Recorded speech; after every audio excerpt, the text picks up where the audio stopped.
Warning, they erase the world before us. Wait, this shouldn't exist. A clock face packed with mud. Hands frozen at 3:17. A brass plate half sunk in silt, 189.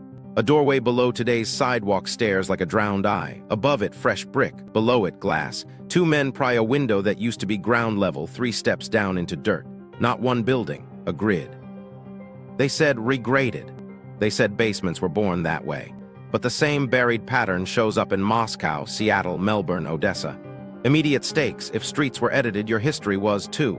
Here's the thing that really gets me: who raised the streets or who lowered the truth?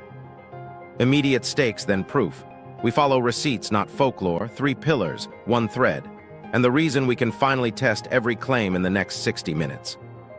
Pillar 1 is the pattern you can touch. Half-sunken windows, first floors turned to basements, thresholds below today's sidewalks.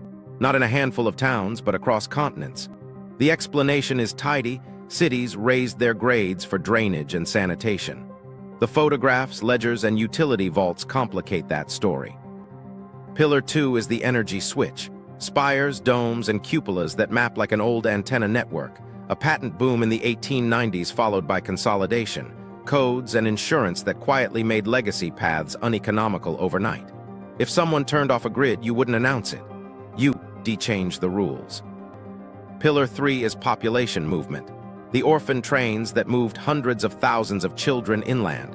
Parallel resettlements abroad under softer names. Name changes and guardianships that severed lineages. If cities were inherited rather than built, you'd need tenants with no memory of the rooms. A 4th thread runs under all 3, the modern mirror. Treaties with review clocks, logistics that act like law, data that determines what's true because dashboards say so. If the last reset used law and logistics, the next one doesn't need tanks. Why now? Because the tools finally exist. Handheld scanners reveal bricked-over doorways behind retail drywall. Digitized insurance maps show first floors labeled filled, where photographs show storefronts a year earlier. Shipping dashboards, permit ledgers, sewer alignments, and private utility surveys layer together like a CT scan. The story stops being an argument and becomes a stack. The stakes are simple.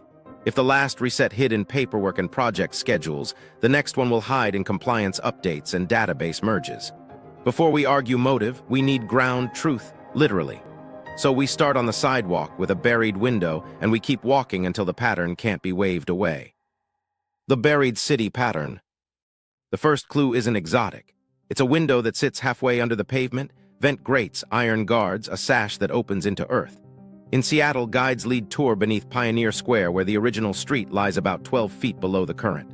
The script says the city raised its grade after fires and floods.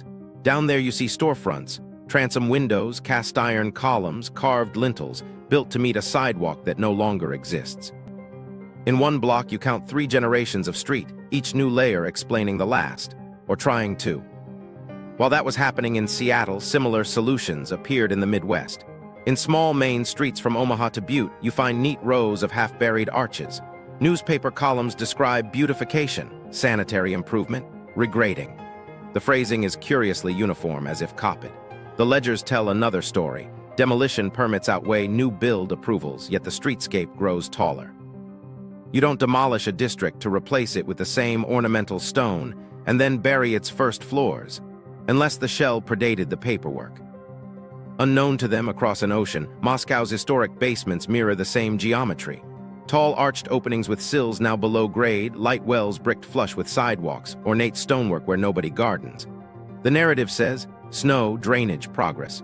The brick vaults beneath, often intersected by later utility lines, suggest precedence. Vaults first, pipes decades later cutting through like afterthoughts. In city after city, utility workers report old brick tunnels with lime mortar that predates the stated construction dates. What nobody knew at the time, because nobody had layered the records, was how standardized the language of elevation became. Sanitation boards issued regrading ordinances with near-identical sections, setbacks, heights, deadlines, setbacks again. Insurance maps stamped first floor filled on buildings whose photographs, a season earlier, showed awnings and displays at that same level. The push to brick lower openings is framed as fire safety. The timing concentrates around rebuild windows following acts of God. Fires in 1871 and 1872, floods, a pandemic scare. Policy and disaster move in lockstep.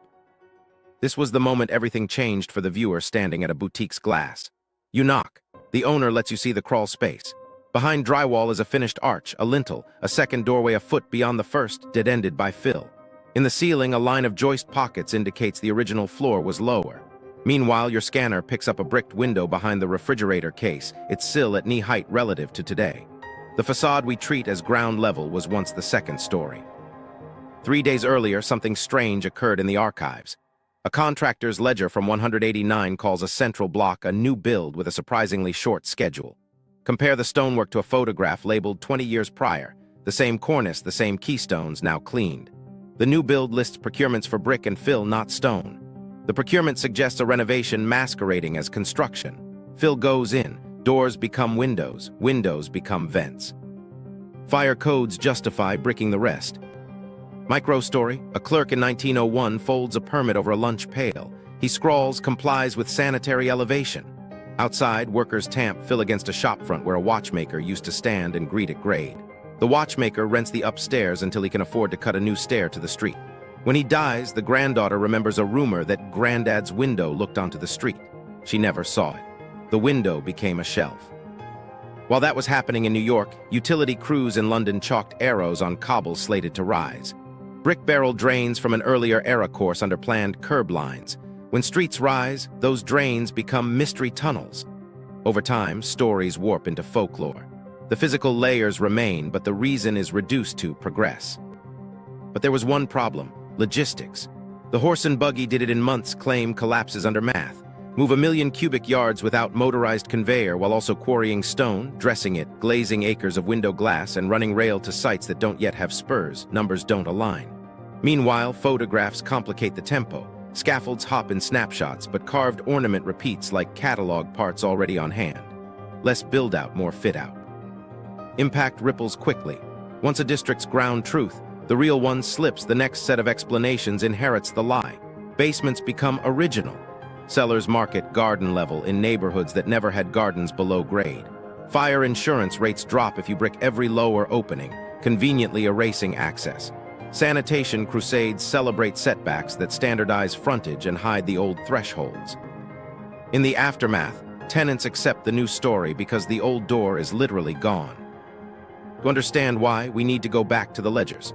Rapid infill narratives line up with bond issuances, which line up with out-of-town capital, which line up with near-identical contracts across cities separated by oceans. The pattern established on the ground becomes a policy template. And that sets up the question that pivots us to the timeline. If the visible layers were managed more than they were made, what exactly did we inherit, and who wrote the labels? The pattern is real. The reasons we're given are neat. The math and the masonry disagree. The timeline compression problem. To see how the story got squeezed, put the shovel down and pick up a calendar. The official script says horse teams, hand labor, and a few steam winches built marble districts in seasons, then raised streets in the gaps. The bodies and tonnage say otherwise. Quarry to cornice is a chain, cut stone, dress it, haul it, lift it, set it. Each link costs time, yet ledgers show substantial completion inside windows that read like theater programs: open, perform, strike the set. Stakes first before the math. If timelines compress past what hands can do, then what we're looking at isn't pure construction, it's repurpose at speed. That matters for people. Compressions change wages, debt schedules, and ownership. They also dictate who gets to claim authorship, who built a district, who merely relabeled it, and who was written out. Here's what actually happened on paper. In 3 cities separated by oceans, marble front districts appear in permit streaks with identical verbs: improve, elevate, modernize, tag to contract durations of 6 to 18 months. The same period shows quarry output flat. Rail spurs into the stone fields lag by years. Lime kiln logs record capacity constraints. Window glass orders spike, then fall with no corresponding furnace expansion. Meanwhile, fire brick shipments surge, not for kilns but for infill and arch. The supply side hums like fit-out, not build-out. What nobody knew at the time was that photographic plates had started to keep their own ledger. Look at the scaffolds. In 1 year's view, a cornice is crisp. A decade earlier view shows the same dentils with soot. The supposed new build carries reused ornament, cleaned, patched, reset above a slightly higher door. In another street, catalog stonework repeats across blocks as if ordered in bulk, yet the quarry's ledger shows no such bulk carve. Either the stone was on hand, or it moved from somewhere else and got recut. Both paths cut time, both imply inheritance. This was the moment everything changed in a council chamber. A bond issue floats to fund sanitary elevation. The contractor's schedule promises grade raise and facade renewal by winter. How? You don't quarry, dress, and deliver miles of new stone under horsepower in 2 quarters while also trucking 1 million cubic yards of fill. Therefore, quietly fill goes in, facades get stripped, cleaned, or refaced, lower openings are bricked, joists are reset 1 flight up, and the clock stops counting stone as new construction. The math pivots from creation to conversion. Meanwhile, something else was happening in the margins: labor math. Headcounts recorded for major works list a few hundred men per corridor. At hand tool productivity, that crew can move perhaps 300 cubic yards a day, shared with demolition, carting, and carpentry. To hit the promised elevation in months, you need thousands of carts, constant animal teams, staging yards the maps don't show, and disposal sites that never appear in sanitary reports. The numbers don't align. What does align is a sequence where the big moves already existed: vaults, shells, arches. And the work was to bury, reroute, and red-idle. Complications pile. Rail access arrives after completion. You see depot inaugurations trailing facade openings by a season. If the rail didn't bring stone, what did? The answer shows up in procurement: brick, lime, timber, nails, glass, cheap, high-volume fit-out materials, paired with contracts for pavement raising, sidewalk regrade, and drain connection. The heavy artistry either preceded the ledger or came from salvage. Either way, time compresses because the calendar isn't measuring the true birth of a district. It's measuring its makeover. Micro story: the mayor cuts a ribbon in June. Behind him, a bank's pediment gleams. A mason in his 50s taps the stone and tells his nephew, "This face is new, the bones are." He points to a faint chisel mark where a date once sat, sanded. The nephew shrugs. The paper calls it progress. The mason calls it quick work. Standardized street furniture adds a tell. Gas standards, lamp pedestals, and iron rail motifs repeat across continents like catalog items. That's not proof of conspiracy, it's proof of logistics. But here's the twist: those standardized elements often anchor into older stone bases with shim plates and lead packing. New atop old, fast atop slow. The schedule rewards what can be bolted, not carved. Impact is immediate. Compressed newness drives insurance outcomes, lowers rates, and unlocks mortgages. It also buries disputes about title to foundations. Who owned the vault the pipe just cut? The code says the city. The deed says the bank. The photograph says a third, older party nobody bothers to name. In the aftermath, the story simplifies: built in 18, renovated 19. The space between those dashes is where time was bent. To understand why bending timelines worked, look at how money moved. Foreign capital arrives with conditions: finished by X or fees escalate. Local boards, terrified of post-fire contagion and cholera, compress schedules through penalty clauses. Contractors split scopes into parallel tracks. Brick crews and carpenters sprint while stone arrives already shaped, if it arrives at all. Then there's glass, miles of it. Plate glass production is the pinch point. Yet storefronts bloom across cities within the same 2 seasons. Either furnaces ran impossibly hot everywhere at once, or much of that glazing replaced older openings, standard sizes into standard frames, while the heavy frames stayed. Again, conversion beats creation. In the end, the calendar isn't a neutral witness. It records what was billable, not what was possible. When a city says completed in 6 months, ask whether it means the lift of a street, the reface of a block, or the quiet burial of a first floor. If the numbers don't align, the timeline isn't wrong, the job its timing is. World's fairs, build or reveal. See how the timeline bent in public: walk into a city that existed for 6 months and then vanished. Chicago, 1893, the White City. Stone that wasn't quite stone, palaces that weren't quite temporary, foundations that felt too permanent for a carnival. The program says staff plaster over lath, here for a season, gone by winter. But stand at the base of a dome whose drum sits on a substructure poured like it intended to meet more than a calendar. Staff peels, footings don't. Stakes first. If a fairground of temporary palaces sat on permanent grade bones, then the fair wasn't just a spectacle. It was a controlled reveal and a cleanup in one. That matters for people because fairs drew millions through gates, giving officials a legal reason to regrade, trench, and rewire at a scale no ordinary project could justify, then torch what drew the crowds. Here's what actually happened on paper. Procurement ledgers read like a foreign exchange. Contracts to firms abroad, orders placed through intermediaries who kept ledgers quiet, shipping manifests that list tons of exhibit apparatus alongside carloads of structural iron. If this were a theater set, the iron is odd. If it's a refit of existing grounds, concourse alignments, plinths, utility trunk lines already traced, suddenly the tonnage makes sense.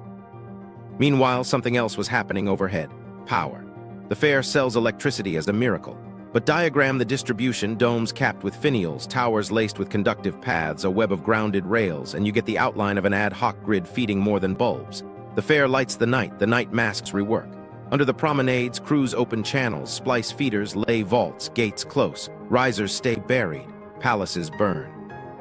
Micro-story: a bookkeeper in a leased office 3 blocks from Jackson Park checks a line item labeled temporary substructure reinforcing. He circles temporary. In the yard, crates stamped with European marks wait for drays. A foreman murmurs, "Don't dent those, they go back." He means the lamps, he doesn't mean the conduit. While that was happening on the lakefront, St. Louis took its turn in 1904. Again, monumental plaster that reads like limestone in photographs. Again, footings that don't match supposed fragility. The exposition's mapped grids nest cleanly into city blocks adopted afterward, as if the fair laid not just culture but a survey. Roads installed for the crowds become permanent arterials. Drainage built for the influx becomes the new baseline. Parcels along a temporary avenue sell at a premium the moment exhibits come down. Build or reveal? The city answers by absorbing the footprint like it was always there. There was one problem for anyone claiming it was all whimsy: schedules. These complexes appeared within months with coordinated sculpture programs, intricate moldings, and standardized orders duplicated across buildings. That looks like modularity and reuse, not original carve. Plaster can sprint, stone cannot, yet temporary palaces sit on terraces that take seasons to settle. If terraces predated the fair exploited the platform. If not, the labor math breaks again. What nobody knew at the time, because spectacle took the eye, was how cleanly the fairs converted to urban infrastructure. San Francisco, 1915. The Panama Pacific leaves a few survivors, most famously the Palace of Fine Arts. Look beneath. Sewer mains sized for a district, not a festival. Utility easements drafted in fair months that later underpin entire neighborhoods. The grand buildings go, the grids remain. The burn becomes a bookkeeping event.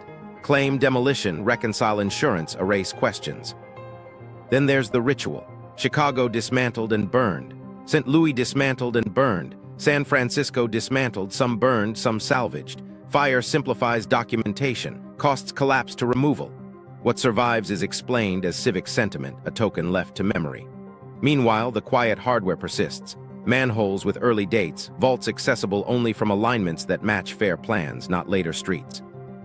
Micro-story: a lineman in 1916 lifts a lid stamped with the year of the fair.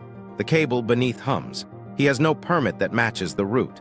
He marks it on his own map in pencil, "Old Fair Feed," then ties a new street lamp to the mystery and goes to lunch. Impact lands in 2 directions. For citizens, the fair is a dream that taught them to love electric nights and citywide promenades.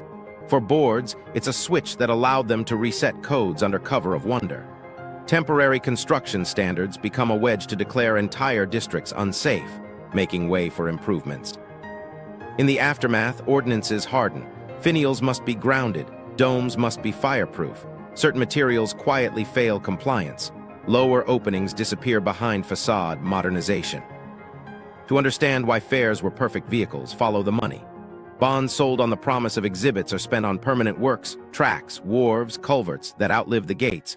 Foreign exhibitors bring crates, local contractors bring fill. After closing day, exhibitors vanish on ships, the fill stays. The ledger says costs were recouped by ticket sales. The city says the transformation was civic progress. The ground says a different project kept time under the music. Build or reveal? The answer sits in the foundation. When a city can summon palaces in a season, plug them into a shining grid and erase them with a match, yet leave a skeleton of streets, pipes, and vaults exactly where the palaces stood, you're not just watching construction. You're watching a stage change.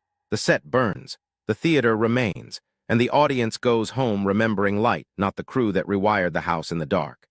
The energy switch and Antiqui-tech. To see the grid that isn't on any map, look up. Spires, domes, cupolas, ornament, we're told. Map them and a different picture snaps into focus. In old districts, finials align along tram lines, bell towers mirror across squares, copper caps sit at repeating heights. Draw a line through those heights and you get a tidy profile of step potentials. Not proof, footprint. A city scaled like a receiver. Stakes first. If form followed function, those crowns did more than crown. That matters for people because turning off a public field turns on private meters. Free becomes billable. What was ambient becomes a commodity. Here's what actually happened on the rooftops. Many 19th century towers carry layered metal. Copper sheaths, gilded balls, lightning rods that aren't quite Franklin's, all tied with braided straps into buried plates. Preservation briefs call it protection. Walk the underside and find heavy gauge copper disappearing into brick vaults, then re-emerging at cast iron radiators that never ran steam. Meanwhile, choir lofts host carved grills that read like speakers, and gallery lamps hang from chains isolated by porcelain. The architecture is wired even when records claim it was. Meanwhile, something else was happening in the air. Telegraphers documented experiments with atmospheric electricity, kites, masts, capacitors that charged on dry days. Newspapers ran cartoons of a wireless age. Patents surged from the 1880s to the 1900s on induction, resonance, harmonic power. Then consolidation hit. Patent pools absorbed filings, boards standardized, approved, practice. Insurers wrote exclusions that made certain experiments uninsurable. The switch didn't flip with a speech, it flipped with paperwork. Micro story, a sexton in the 1890s wipes dust from a brass ball atop the dome before a storm. He hears a faint hiss when the wind climbs. In the vestry, a lamp brightens without a turn. He tells the priest the weather's lively. The priest nods and tells him to keep the shutters latched. After new codes arrive, a contractor removes the braided strap and runs it to ground through a ceramic block. The lamp never brightens in a storm again. Cathedral acoustics add a clue. Certain domes whisper, others boom. Step at the crossing and you feel a bass thrum. Engineers later call it resonance. Old guides called it tone. Layer in coffer patterns, metal ribs, hidden lattices, and you get tuned chambers that amplify more than voice. Put a copper finial on top and run a conductor through a drum, and you've built a column that couples sky to stone. If you wanted to silence such a system, you'd strip the copper, mandate fireproof roofs, and label remaining crowns decorative. What nobody knew at the time, because copper theft reads like petty crime, was how systematic stripping became. War requisitions explain some removal. Insurance explains more. Add lightning risk surcharges unless towers are grounded only, require strike counters, ban isolated hanging lamps, reclassify rooftop balls as hazards unless tied to ground in specific ways. One season, a skyline bristles. The next, it's clipped.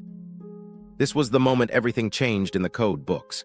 Safety campaigns branded finials as lightning bait and resonant galleries as fire traps. At the same time, meters arrived. Gas first, then electric. The promise cleaner, safer, modern wasn't a lie. It was a narrowing. Legacy paths that might have moved charge without a bill disappeared, replaced by wires with accounts. When a utility owns the switch owns the night. Parallel to the rooflines, streets sprouted small iron mysteries. Cast boxes with vents, embossed rosettes that capped wells, standing posts that never matched any tram standard. Catalogs sold standard terminals for municipal systems without specifying which. Today we call them junction boxes. Yesterday, they were simply there, spaced rhythmically along the same alignments as domes and towers. Remove the crowns, leave the feet. Meanwhile, the patent office tells the quiet half. Between the 1880s and 1900s, filings around induction lighting, wireless transmission, harmonic circuits, and high-frequency oscillators peak, then collapse into mergers. Names shift from tinkers to trusts. Court cases define practical as meterable. Insurers codify approved devices. Fire brigades report fewer rooftop strikes, more basement shorts. The energy moves from air and stone to cable and vault. Not magic management. Micro story, a grocer buys electroliers that promise lower bills if connected to a city transformer he's told will arrive next quarter. His old lamps had thrummed faintly when storms rolled in. After the retrofit, they hum only when the disc spins in a glass meter. He likes the predictability. He stops noticing wind. To understand why the switch held, follow materials. Copper prices spike. Scrap firms advertise church balls and gutters wanted. Municipalities sell salvage to fund improvements. In trade journals, ads push lightning protection kits that terminate straight to ground with inspection tags for insurers. Domes keep their silhouette. Their circuits go silent. Then there's language. Words like antiquated and ornamental replace functional in inventories. A finial loses its name, it becomes decor. A gallery loses its tone, it becomes echo. The public stops asking what a crown does. It starts asking how to light it. Impact ripples. A city that once sang with harmonics now clicks with switches. Bills arrive. The predictable grid wins, and with good reason. Reliable light, safer buildings, central control in emergencies. But a cost hides in that win, dependence. Turn the plant off and the night returns. Whatever the old crowns did, if anything beyond symbol, they no longer can.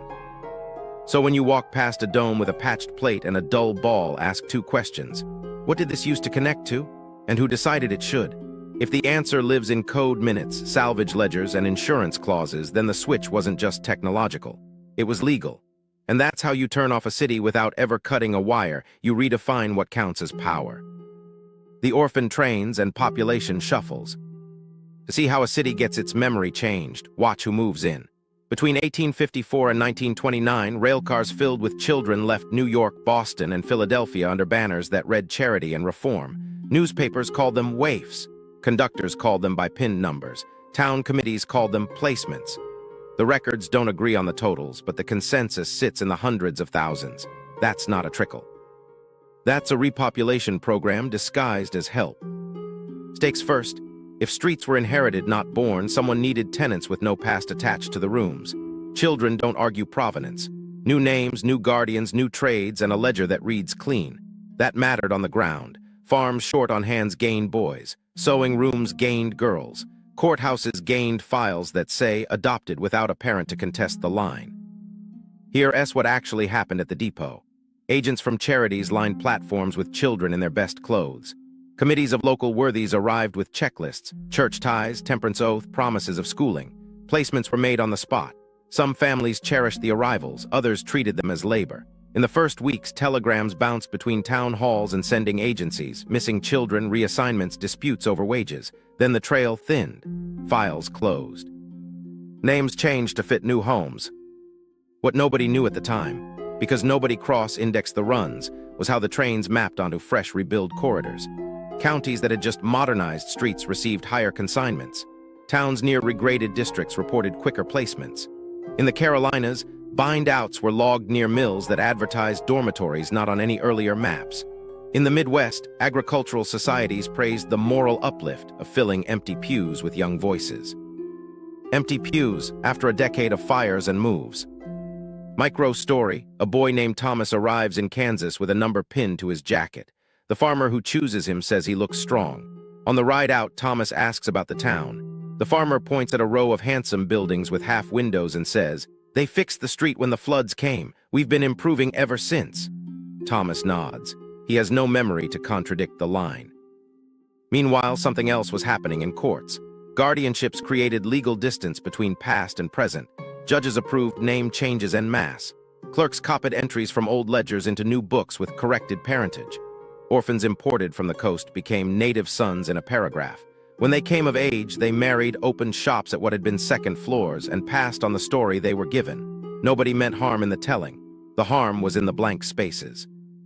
Parallel events abroad used different words. In Britain, emigration schemes sent children to Canada and Australia for better prospects. In the Russian Empire, resettlement plans moved families after unrest. In France and Italy, rural indentures absorbed city poor into farms. Each program had its own justifications, moral, economic, sanitary. The effect rhymed. Populations shifted toward places that had just been improved, and the people with the longest memories left first, or were never asked. There was one problem for anyone trying to follow the paper: fragmentation by design. Agencies closed and reopened under new charters. Records burned when a headquarters moved. County archives filed placements under charity, not immigration. Census takers wrote servant where fostered should have sat and farm hand where bound belonged. Decades later, genealogists hit a wall. The ledger reads like a shuffle. What nobody knew at the time, because the category didn't exist, was how much culture rides on storytellers. Grandparents anchor place. Orphan trains delivered children without anchors. Schools became their keepers. Curricula standardized around new timelines. Civics lessons dated the town to its regrade, not to the earlier street. The first floor that once opened to sunlight became a basement in the shared imagination. Micro story, a girl named Eliza, placed with a dressmaker in Ohio, learns to read in a room where a bricked arch hangs behind a bolt of fabric. She asks about the arch. "Old coal hatch," her guardian says. "Dangerous, don't touch." In her school reader, the town's founding year matches the sanitation bond. She copies it onto a worksheet. Years later, as a mother, she repeats it proudly. Meanwhile, newspapers did their work. Headlines praised adoption trains and home-finding excursions. Profiles tracked success stories, not returns. When placements failed, when children ran, when abuse surfaced, the reports vanished into private correspondence. Boards issued new guidelines, added more oaths, tightened screening, and kept the cars rolling. At scale, a continent learns to cheer arrivals and forget departures. Impact lands two ways. For the children who found care, the trains were salvation. For the map, they were erasure with a smile. Entire streets filled with people who shared no memory of the buried window beneath the dry goods store. Orphans grew into ward bosses, pastors, jurors, and newspaper editors. Their calendars started when their trains did. Tell them the old street used to be lower and they'd say, "Maybe, but that's not my story." To understand why the shuffle stuck, shift from trains to tastes. Industrial schools taught standardized trades and habits, punctuality, hygiene, thrift. Textbooks harmonized dates across counties. Museum exhibits favored progress and sanitation triumphs. Labels migrated from artifacts to identities. The children who arrived learned to see older layers as hazards, not heritage. So when we ask how a world is reset without tanks, watch the platforms, watch the guardianships, watch the name changes written in ink that doesn't fade. If cities were inherited, the orphan trains were not just charity. They were a population policy with a clean conscience and a long shadow. Memory wipe, curriculum, calendars, and new myths. To see how a story replaces a street, open a primer. After the trains, the classroom becomes the city's new front door. School reforms arrive with clean fonts and synchronized heroes. Dates align across borders. Local saints slide off the page. Standardized men in frock coats march on. A town that once set feast days by bells now sets civics by a national timeline that begins after the regrade. Stakes first. If you can't bulldoze stone, you can bulldoze memory. That matters for kids because the year on the blackboard becomes the year of origin. It matters for parents because the law follows the lesson. When the calendar changes, permits and pride change with it. Here's what actually happened in the schoolhouse. Boards adopted new readers whose opening chapters paired progress with sanitation. Illustrations show broad boulevards, tidy setbacks, and facades with steps up to the door. Basements are utility space in the pictures, never storefronts. Side notes praise modern elevation ordinances that saved cities from miasma. The bad air is gone, so are the lower thresholds. Meanwhile, something else was happening with time itself. Calendar reforms and uniform work hours folded regional rhythms into one clock. Towns that kept saints' days and market weeks by custom now kept attendance by bell schedules synchronized to the rail. Noon used to be where the sun said it was. Noon became where the timetable said it was. Festivals moved, processions shrank. Old dates became quaint. The civic year pivoted to budget seasons, audit cycles, and bond anniversaries. Paper replaced procession. Micro story, a teacher in 1903 erases founding day from the slate and writes incorporation day to match the charter's revised date. A boy raises his hand and says his grandmother celebrates the older day. The teacher smiles and says, "Both are fine at home. At school, we follow the new book." What nobody knew at the time, because encyclopedias feel like weather, was how aggressively reference got redated. Editions standardized build years that match bond issues, not photographs. Lost volumes reappear with corrected entries. Imperial histories stitch distant cities into a single narrative of improvement, using the same plates across languages. The captions under domes and spires shift from function to style. Renaissance, beaux arts, picturesque. Words that don't ask what the crowns did, only what they look like. Museums join in with velvet ropes and confident labels.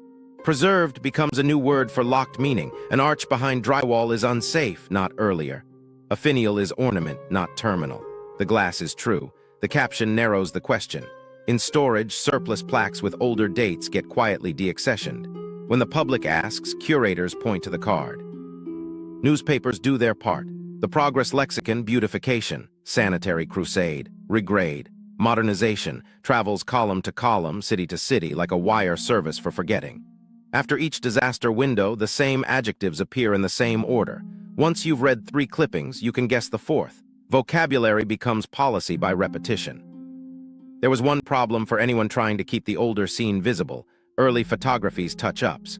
Retouchers cleaned streets, erased wires, softened soot, and brightened facades to sell a modern image. Staged ruins were posed with neat piles. Firsts were curated for clarity. When those prints entered school books, the clean versions taught the cleaned story. Children learned that storefronts never existed below grade because the halftone said so. Meanwhile, staged Heritage Days anesthetized older rituals. A parade down the raised avenue, costumes from a century earlier, speeches about founders whose dates match the charter, not the street. In the evening, fireworks. No one is malicious. Everyone is proud.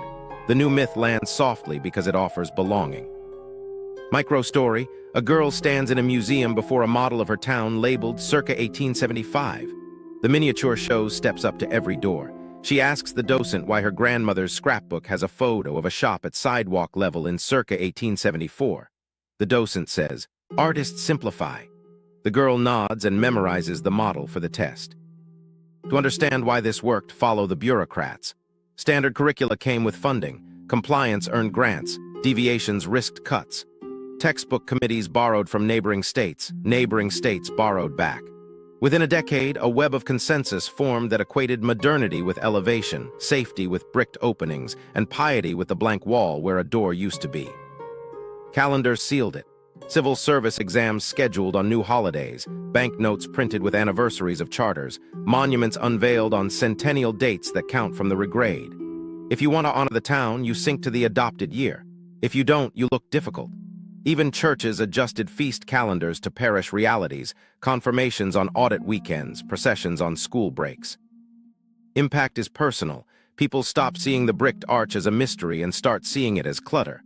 The old door becomes a safety hazard. The old date becomes folklore. Ask a council today when the town began and they'll point to the incorporation line. Ask a grandmother and she'll tell you a saint's day. The council writes the grant. The grandmother writes a letter. So when you wonder how a memory gets reset without a bonfire, count the pages instead. A city forgets what is under its feet when schools, calendars, encyclopedias, and museums sing the same tune. The melody is progress. The harmony is compliance. The beat is a clock that never points back to the buried door. Triggers, disaster windows, and legal rebuilds. The pattern on the ground didn't move by itself. It needed a clock, and the clock was crisis. Fires, floods, outbreaks. Disaster windows opened the street like a surgeon's cut, and policy followed the scalpel. Not conspiracy, coordination. You see it in the dates. Stakes first. When catastrophe sets the schedule, people lose choices. What gets rebuilt, who gets paid, whose doorway is bricked? Those aren't design debates anymore. They're emergency orders dressed as mercy. Here's what actually happened when cities burned. Chicago, 1871. Boston, 1872. Whole blocks in smaller towns the same decade. Within days, regrading ordinances appeared with clauses that would have taken months to draft without a template. Setback minimums, cornice lines, fireproof mandates, and elevated thresholds to keep flood and filth out. Banks reopened with conditional loans, comply with the new line or carry your own risk. Insurance adjusters walked charred streets with pre-printed forms that offered lower premiums if lower openings were bricked, and floors were reset above the new curb. Meanwhile, something else was happening along riverfronts. Floods that moved suspiciously like dredging campaigns gave cover to lift quays, widen basins, and bury older quay doors under clean stone. Sanitary boards declared tidal vaults unhygienic. The fix: fill. Warehouses sprouted windows where their loading arches used to breathe. The ledger called it improvement. The ground called it another vanished threshold. Micro-story: a grocer returns to a damp shop after a spring surge. The inspector points to the sill and says, "Raise it 2 feet and brick the hatch, will grant relief." The grocer nods. He can't afford a second flood. The mason arrives with city standard brick and a stencil for the new house number. The old arch disappears in an afternoon. Pandemics carried quieter tools. Cholera scares tied grants to elevation and ventilation. Tenement laws pushed light courts and step-ups while condemning basement habitations. If your first floor met the sidewalk, your tenants counted against you. If your first floor reclassified as a basement, you passed inspection. Bricks answered the form. What nobody knew at the time, because telegraph speed felt like magic, was how policy synchronized. A fire in one city triggered circulars across an ocean within days. Boards copied language, replaced street names, and voted before embers cooled. The global telegraph didn't just move sympathy, it moved statutes. Municipal journals printed model ordinances, insurers pooled actuarial notes. By the next disaster, the package arrived pre-bundled. This was the moment everything changed for capital. Bond houses in London and New York floated reconstruction issues with performance covenants: pave to grade, align drains, certify fireproofing, and close all subgrade apertures along named corridors by specific dates. Miss a milestone and the coupon clipped itself. Foreign money didn't dictate style. It dictated sequence, and sequence erased the older street first. Regrading crews wore military habits without uniforms. Engineering brigades, surveyors, graders, masons deployed like regiments along prescribed routes. Some wore army boots because last season they were army. After war, logistics doesn't go home, it goes municipal. Temporary encampments became staging yards, supply chains became material depots, culvert maps looked suspiciously like campaign plans. Citizens saw work, schedulers saw columns. Micro-story: a captain newly demobilized takes a city job. He studies a gridded map and assigns teams to sectors. At dawn, carts roll in formation. At dusk, a clerk logs Sector C, lower opening sealed, drains tied. The captain sleeps well. He believes he's keeping fever out. He is. He's also burying a street his grandfather knew. Insurance finished the push. Special rebuild carve-outs sold lower premiums if you accepted the city's standard. Decline and your rate tripled or coverage vanished. Adjusters carried strike-through stamps for non-compliant frontage. The stamp didn't say erase history. It said uninsurable. Meanwhile, a new kind of permit appeared: beautification. Under that genteel banner came tree lawns, broader curbs, and unified stoops, each inch stealing sight of the earlier line. Civic pride made the demolition of access polite. With a band playing, a town removed its last ground-level door. Global cables tightened the loop. A flood in Hamburg produced a report on healthful keys that turned up translated in New Orleans committee minutes. A fire in Melbourne echoed in Philadelphia building codes. Boards stopped learning from neighbors and started importing templates. It saved lives. It flattened stories. Then came the ledger's teeth. Bond maturities and construction season met under penalty clauses. Finish this corridor by October or pay a point. Contractors profiled arches with brick because brick was cheap and fast. In 1 week, a block lost 8 entrances and gained 8 basement windows and a tidy inspection sign-off. Tenants re-entered through new stairs like they'd always climbed. Micro-story: a widow signs a loan to reopen her bakery. The bank officer slides a checklist: raise the floor, seal the street hatch, accept inspection visits. She bakes again by winter. Her grandson will one day swear the shop never had a door at grade. In the aftermath, the legal rebuilds wrote the city's memory as tightly as its mortar. Setback rules became heritage. Modern elevation became origin. Disaster windows became edit windows. If you want to see the edge of the page, find the ordinance date etched tiny on a manhole cover. It sits where the old door once did, right under your feet. The modern mirror: how resets work now. To see the reset without bricks or bonfires, open a dashboard. Ports don't run on maps anymore, they run on risk scores. A ship's ETA isn't a time, it's a permission level. Green lane means pre-shared data, audited safety, and a premium shaved by a quiet algorithm. Amber means additional paperwork and a day lost at anchor. Red means drift outside the buoys and pay double. Nobody shouts about control. The spreadsheet does it calmly. Stakes first. If the last reset used law and logistics to bury doors, this one uses standards and software to bury choices. That matters for people because the faster route your grandparents took can now be non-compliant by design. Your groceries and medicine don't care about sovereignty. They care about throughput. Here's what actually happens on the water. A carrier files its route to avoid a conflict zone. Insurers lay or war risk surcharges on tanks and hulls. The Port Authority's app offers a discount. Sail inside a published weather window, accept a pre-boarding inspection, stream sensor data during approach. The captain taps accept. The ship slides into a certified time slot and clears in hours. A competitor declines the data stream, hits heavier seas than the baseline model predicted, arrives late and meets enhanced inspection. The penalty isn't political, it's procedural. Meanwhile, something else is happening on land. Treaty clocks tick. In briefing rooms, review doors are marked years ahead with placeholder language about safety, environment, and stewardship. The text is mild. The annexes are sharp. Compliance dates sync across regions. When a rule flips at midnight, textbooks and customs forms flip with it because the database does. No tanks, no parades, just endpoints moving in code. Micro story, a port dispatcher stares at a wall of green slots. A storm forms off the Cape. She drags 3 arrivals into a convoy envelope, pings insurers with the new profile, and pushes a message. Accept advisory vector for premium credit. 2 captains accept in minutes. A third declines, citing schedule pressure. 12 hours later, he's at anchor under a red tag, watching the others tie up and fuel. The lesson arrives on his invoice. Shipping corridors aren't the only levers. Energy transitions ride the same rails. Grid managers post demand response events.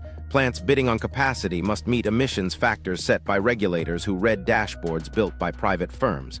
If your plant's telemetry doesn't match the model, your capacity disappears for the quarter. The public sees lower smokestacks. The operator sees a switch they don't own. What nobody knew at the time, because consent clicks feel harmless, was how thoroughly data rights shifted the veto. A city signs a smart port contract, sensors, digital twins, predictive maintenance. In the fine print, model outputs become proprietary. The audit trails are visible, the engine is. When a dispute arises over a denied slot, the answer is model confidence below threshold. Appeal to whom? An API. This was the moment everything changed for compliance officers. Lawfare turned into logistics law. A treaty doesn't have to ban a route. It can require a safety certification only 2 vendors provide. An emissions rule doesn't have to outlaw fuel. It can set calculation methods only a handful of platforms support. If your paperwork doesn't plug into their schema, your shipment doesn't exist. AI-driven risk ratings complete the quiet squeeze. Ports ingest satellite weather, AIS tracks, maintenance histories, crew rotations. The output is a score. Banks price loans to yards on that score. Insurers shade premiums by it.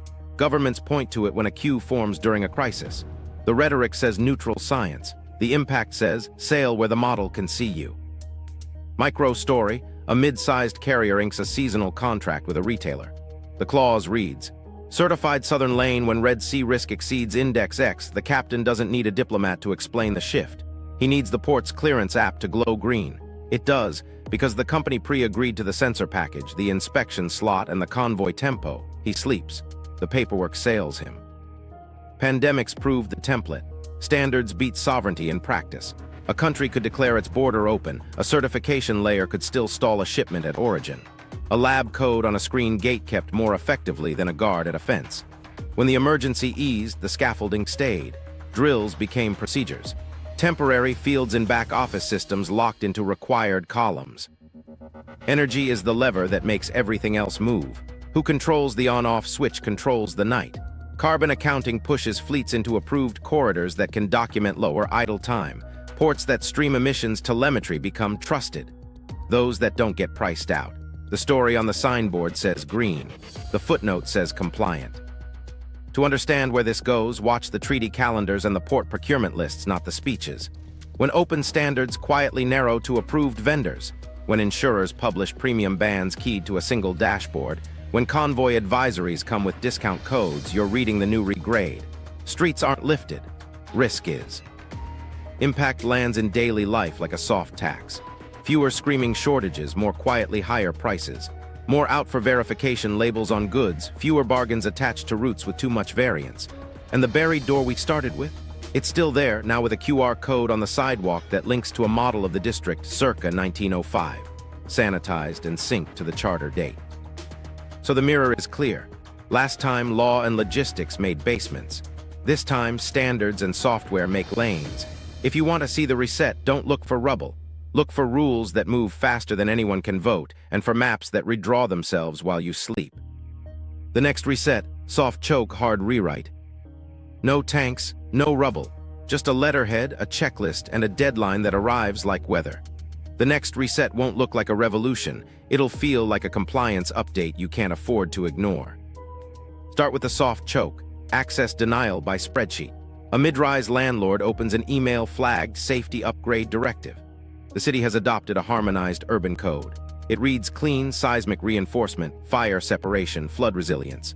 The timelines are generous until you see the clause that ties your occupancy certificate to a vendor list and an emissions score. Retrofit or vacate, he calls his lender. The lender has already repriced the mortgage unless the building becomes aligned. Meanwhile, a port city publishes a green lane for trucks.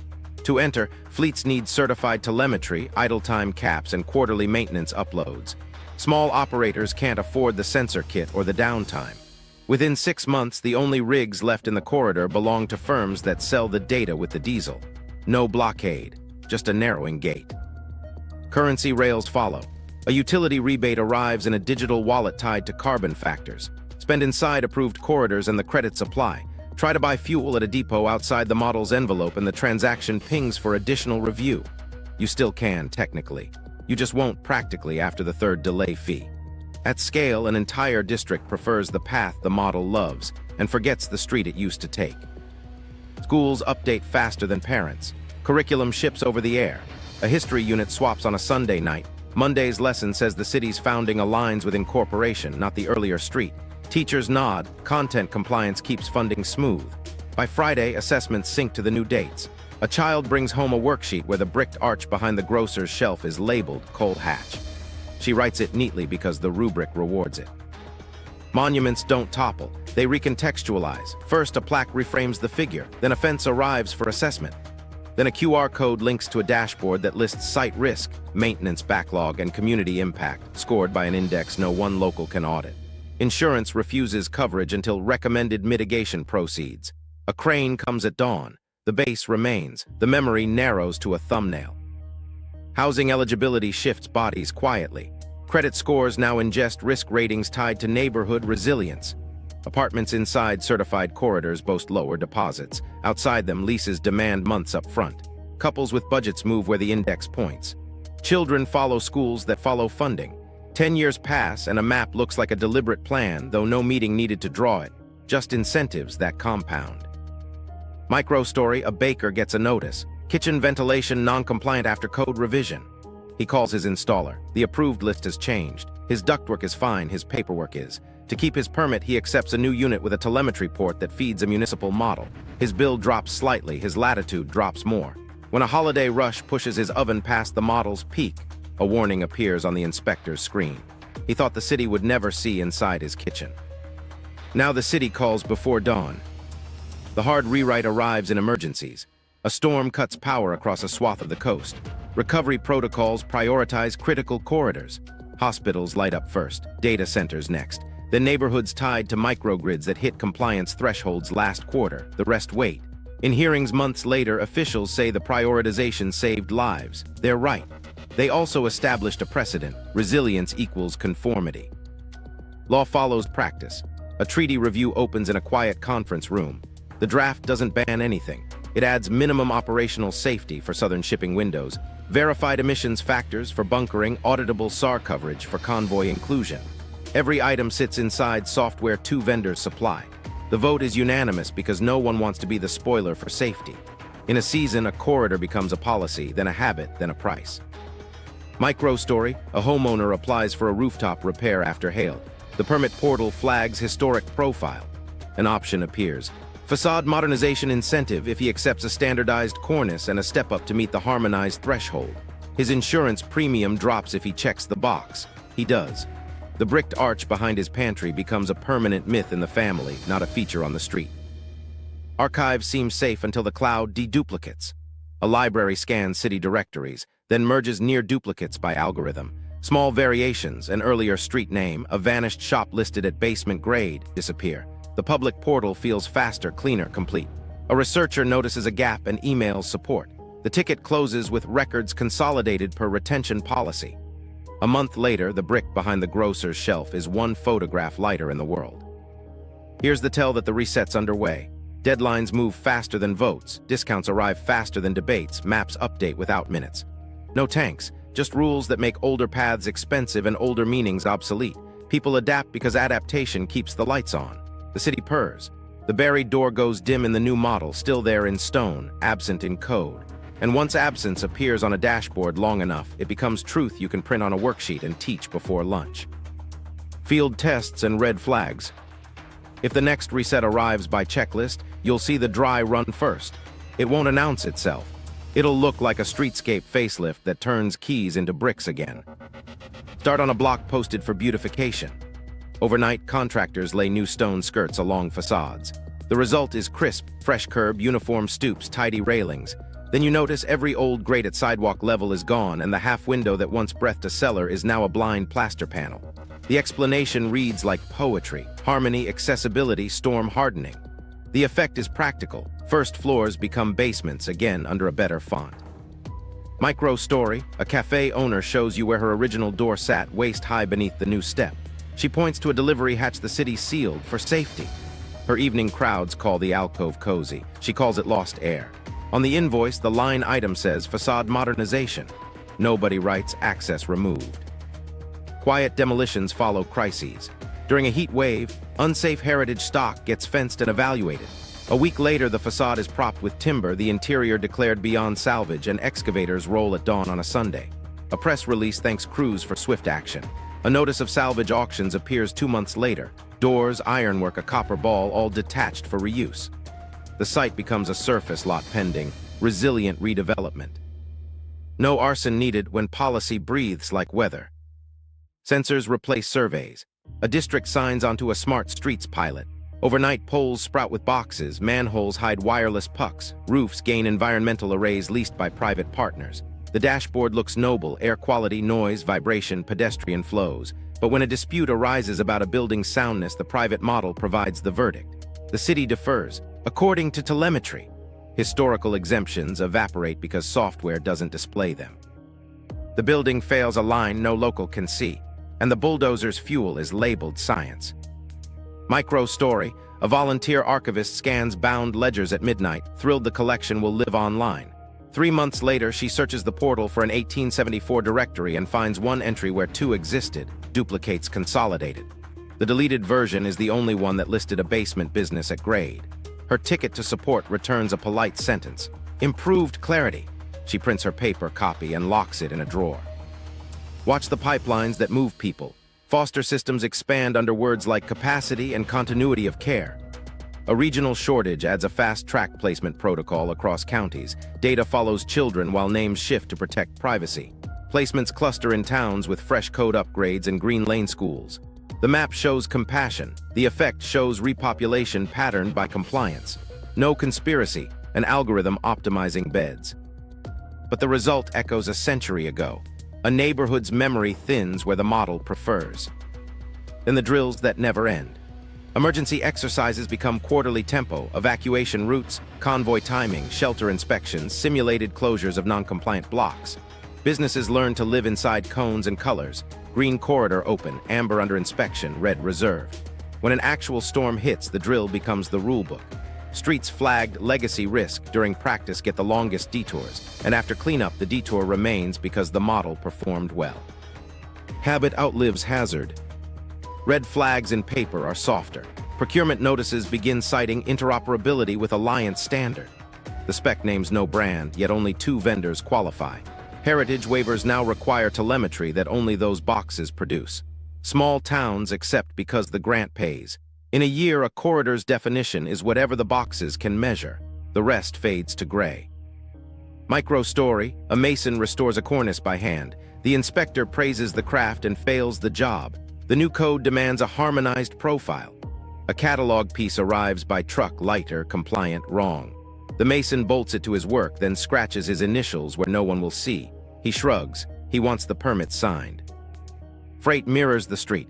Warehouse platforms shift 2 feet up to meet new flood curves. Carriers adapt by using lift gates. Older docks lose contracts as inefficient. Within a season, the cheaper route prices itself out of relevance. The rule wrote a new map without a vote.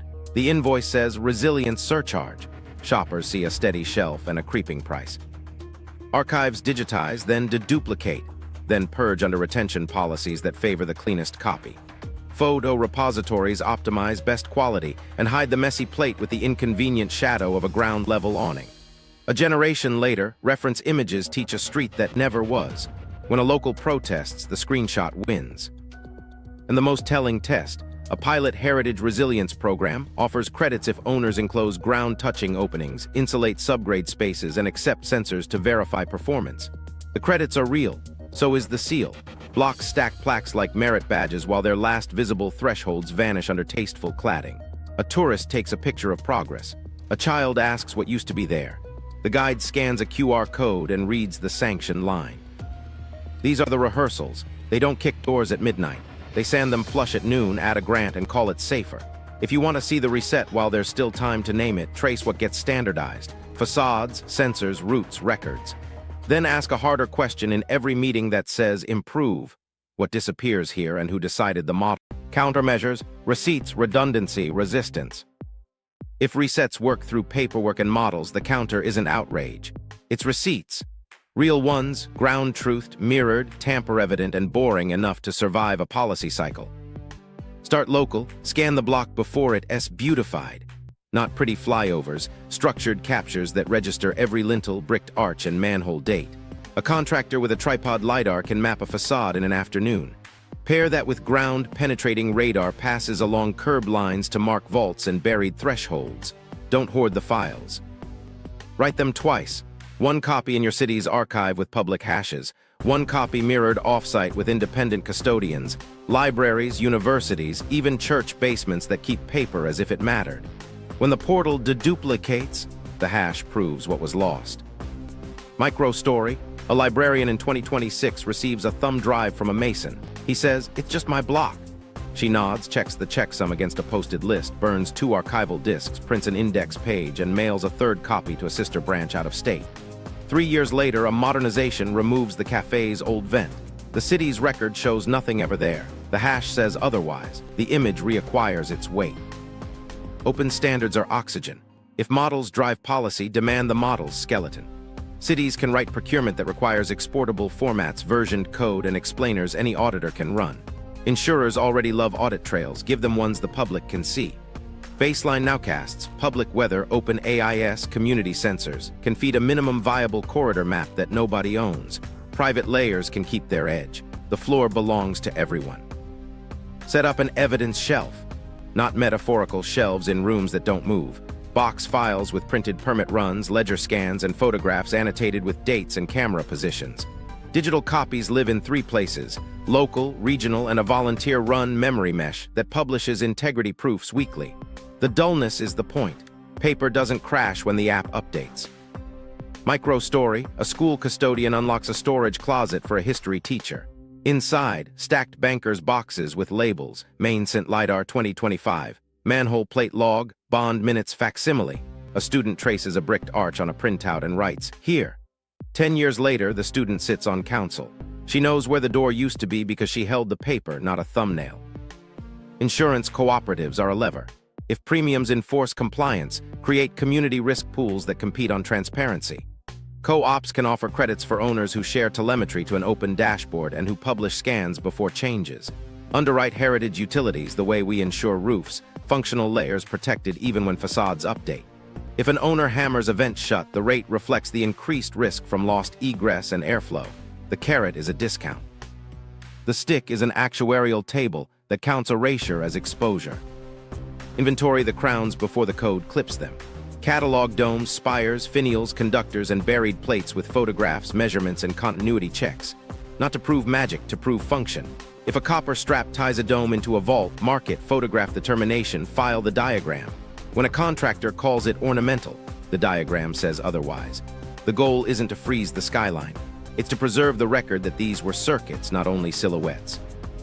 Micro-story, a retired electrician volunteers Saturdays. He brings a continuity tester and a clipboard. At a church, he clips onto a tarnished strap, reads resistance, sketches a run into the wall, and notes to basement plate. The sexton signs. Months later, a safety crew proposes to cut the strap. The electrician's sheet appears at the hearing. The contractor reroutes to ground with a reversible clamp instead of a torch. Write covenants that protect utilities, not just facades. Deed restrictions can define heritage utility as any subgrade vault, threshold, or conductor tied to historic function. Demolition requires documented replacement in kind or reversible enclosure. Cities already record easements for pipes, record easements for buried doors and drains. A bricked opening becomes a loan, not a loss. Redundancy is defense. Don't let a single vendor on the lane. If the port's dashboard assigns risk, pair it with an open corridor index updated by a neutral alliance, ports, pilots, insurers, and citizen observers. Tie discounts to either feed. If one goes dark, the other stands. Procurement should require dual source models for convoy timing and weather windows. 2 clocks keep better time than 1. Micro story, a dispatcher glances at 2 screens. The private model says 18 knot head seas. The open index reads 16. She calls the pilot, split the difference, hold 17. The convoy lands inside its slot. The insurer logs both feeds as compliant.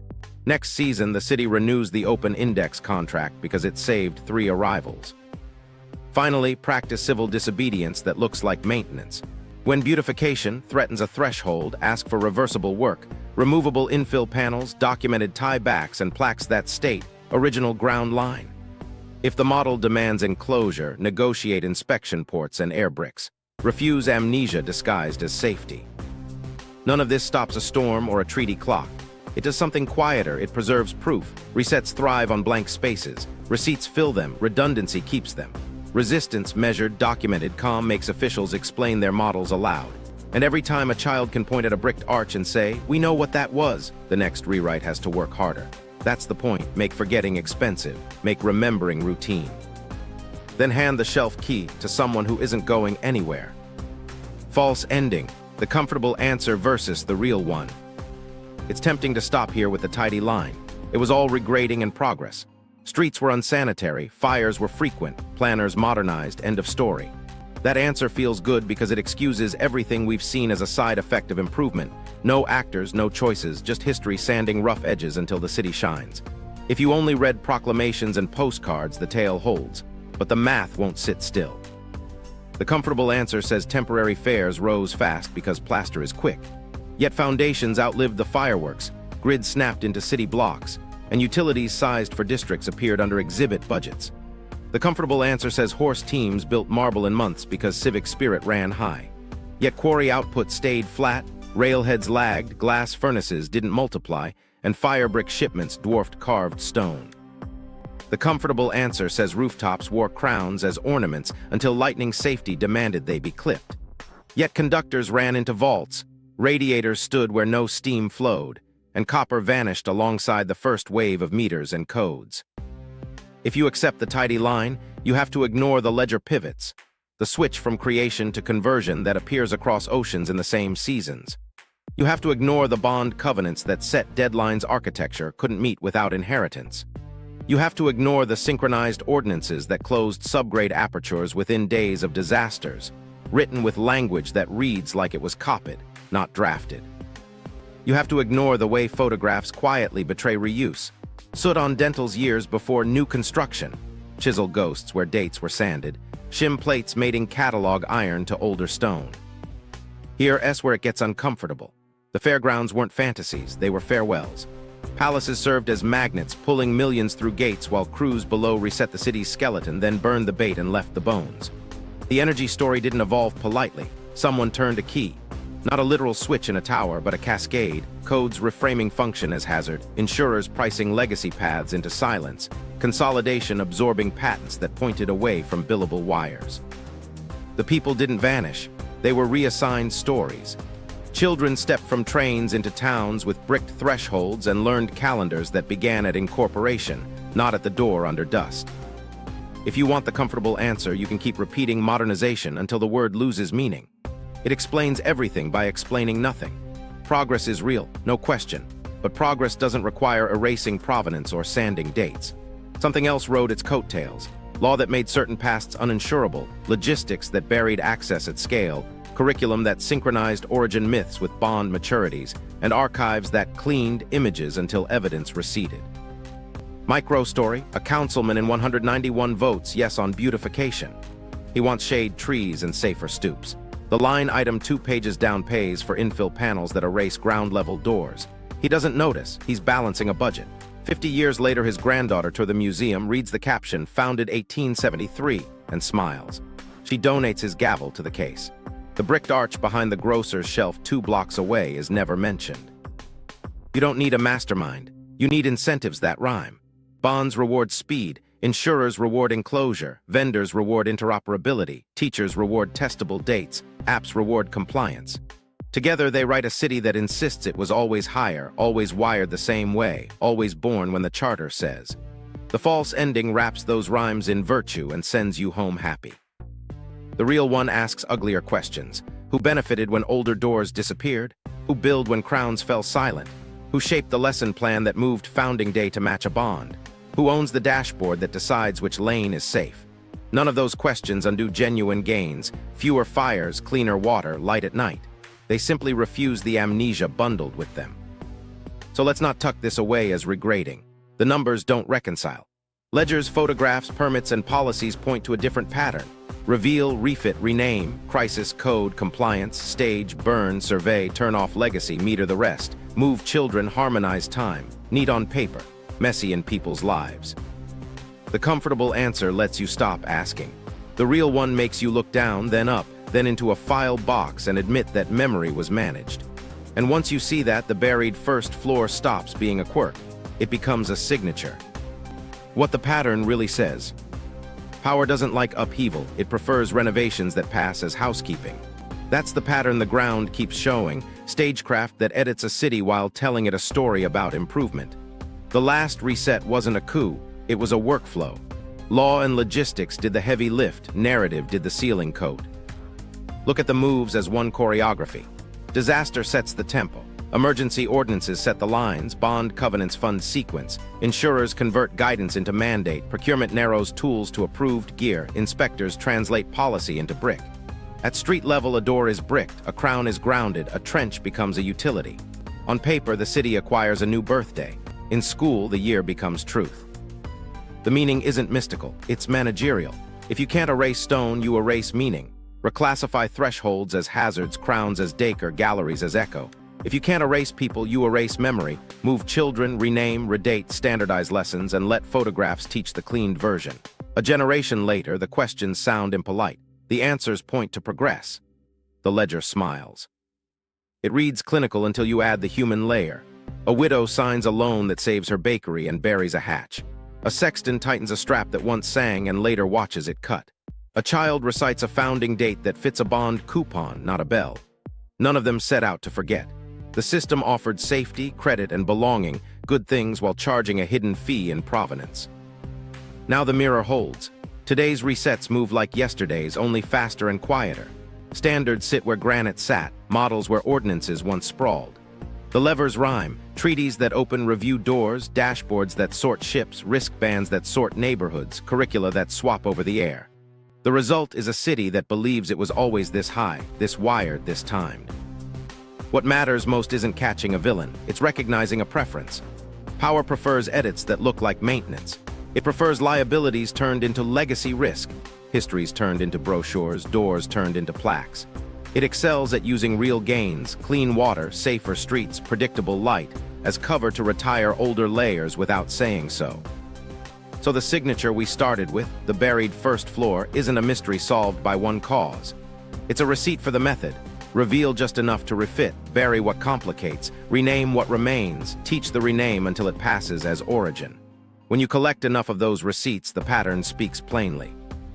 Meaning, don't wait for speeches or sirens, watch the checklists, read procurement, ask who owns the model that decides which lane is safe and which facade is non-compliant. Insist on reversible fixes, stamp dates on manholes like footnotes, mirror records outside the cloud that simplifies. Teach children the bell date alongside the charter date. Call things by their jobs, not their costumes. Because if the last reset traveled by law, logistics, and narrative, the next one will travel by data, risk, and credits. And the only durable counter to managed forgetting is managed remembering. Receipts held locally, redundantly, and stubbornly. So the next stage change has to step around them or say out loud what it means to do. That buried first floor wasn't a quirk of mud and chance. It was a signature stamped in brick of how power edits without announcing itself. If you want the receipts they missed, subscribe, then watch the next deep dive where dashboards, treaty clocks, and premium bands connect back to that sealed door. Don't blink. The new reset doesn't knock, it updates, and it defaults to remember only what it measures.